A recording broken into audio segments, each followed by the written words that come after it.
شريك لك لبيك إن الحمد. ہمارے حج پیکیجز جو اس دفعہ بھی ہم نے ڈیزائن کیے ہیں اس میں 3 اسٹار ہوٹلز ہیں، 4 اسٹار ہوٹلز ہیں، 5 اسٹار ہوٹلز ہیں، کچھ پیکیجز میں عزیزیہ کی اکوموڈیشن ہے، کچھ پیکیجز میں نان عزیزیہ پیکیجز بھی ہم نے بنائے ہوئے ہیں کہ ہر قسم کے حجاج کو جیسی ان کی نیڈز ہوں اس کے مطابق ہم ان کو سروسز پرووائڈ کر سکیں.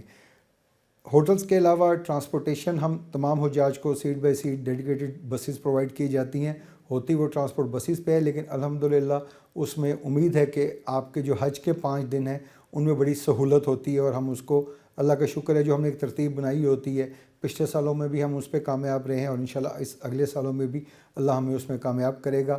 لاسٹلی کہہ لیں کہ اب ہمارے پاس اوپن آپشنز ہیں اس دفعہ بھی کہ ٹکٹس پہ اب لازمی نہیں ہے کہ اوورسیز پاکستانیز کو پاکستان آ کے حج پہ جانا پڑے گا. اوورسیز پاکستانی لنڈن سے، مانچسٹر سے، نیو یارک سے، وہاں سے ڈائریکٹلی سعودی عرب آ سکتے ہیں کیونکہ ای ویزا کی سہولت سعودی گورنمنٹ نے متعارف کرائی ہے اور پاکستان گورنمنٹ کی طرف سے بھی ہمیں یہ الاؤڈ ہے کہ حجاج ڈائریکٹلی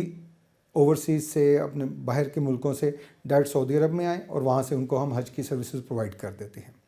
جو حجاج ہمارے ساتھ پاکستان سے جاتے ہیں اس میں ہم نے یہاں پہ کیونکہ یہاں پہ گروپس ذرا زیادہ بن جاتے ہیں تو ہمارے ٹریننگ سیشنز ہوتے ہیں، لاہور میں بھی ہوتے ہیں، اسلام آباد میں بھی ہوتے ہیں کہ ہماری فلائٹس لاہور اسلام آباد دونوں سٹی سے آپریٹ کرتی ہیں تو اس میں ملٹیپل ٹریننگ سیشنز ہوتے ہیں جن میں اپنے حجاج کو حج کے مناسک اور وہاں پہ جو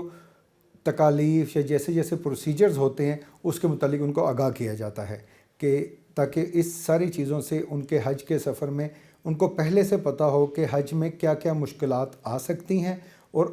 چونکہ ہمارا پچھلے 17-18 سال کا ایکسپیرینس ہے تو اس کی بیس پہ ہم نے اس کی ریمیڈیز کہ مینا میں جو واش رومز میں رش ہوتا ہے اس کو کیسے اوائڈ کیا جا سکتا ہے، حرم میں جو نمازیں پڑھنے کے لیے رش لوگوں کو فیس کرنا پڑتا ہے اس کو کیسے اوائڈ کیا جاتا ہے. تو یہ ساری چیزیں ہم اپنے حجاج کو جانے سے پہلے ہی کوشش کرتے ہیں، بریف کرتے رہتے ہیں. پھر سیکنڈلی ہمارے ملٹیپل ٹریننگ سیشنز حج سے پہلے سعودی عرب میں بھی ہوتے ہیں تاکہ حجاج کو مناسک حج کے اکارڈنگلی کہ مینا میں خیمے کہاں پہ ہیں، عرفات میں خیمہ کہاں پہ ہیں، مزدلفہ آنے کی کیا ترتیب ہوگی، یہ ساری چیزیں انشاءاللہ ہم وہاں پہ بھی بتاتے ہیں اور جانے سے پہلے بھی بتاتے رہتے ہیں. اپنے پاکستان میں جو ہم packages private tour operators provide کرتے ہیں خاص طور پہ اوورسیز پاکستانیز کو، اب اوورسیز سے اگر وہ لوگ پیکیجز لیتے ہیں تو یو کے میں نارملی پیکیجز 10-12-13 ہزار پاؤنڈ سے کم پیکیجز نہیں ملتے، جبکہ جو پاکستان میں مختلف ٹور آپریٹرز ہیں جن میں ہم بھی شامل ہیں جو اپرووڈ لائسنس ہولڈرز ہیں، ہم لوگ یہاں پہ تھوڑے مارجن پہ کام کرتے ہوئے وہ پیکیجز بڑے ریزنیبل ریٹس پہ 6,000-7,000 پاؤنڈ پہ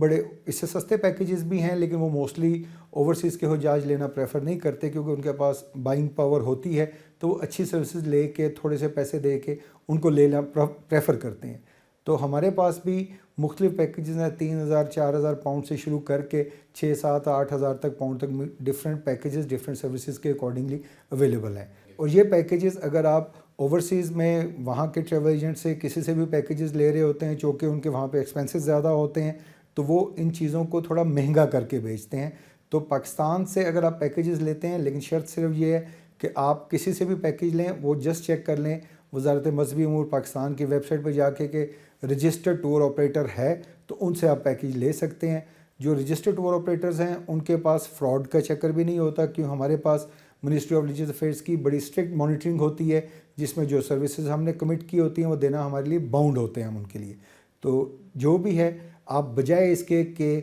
کسی سب ایجنٹس کے تھرو یا کسی نان کوٹا ہولڈر کے تھرو آپ بکنگ کرائیں، آپ کوشش کریں کہ ڈائریکٹ کوٹا ہولڈر جو کہ وزارت مذہبی امور کی ویب سائٹ پہ جن کی لسٹ پوری موجود ہوتی ہے ان میں سے کسی ایک کو اڈاپٹ کریں تاکہ آپ کو وہ as per Pakistan ministry of religious affairs کی جو سروسز ہیں اس کے اکارڈنگلی آپ کو سروسز پرووائڈ کر سکیں. والنعمة لك والملك لا شريك لك لبيك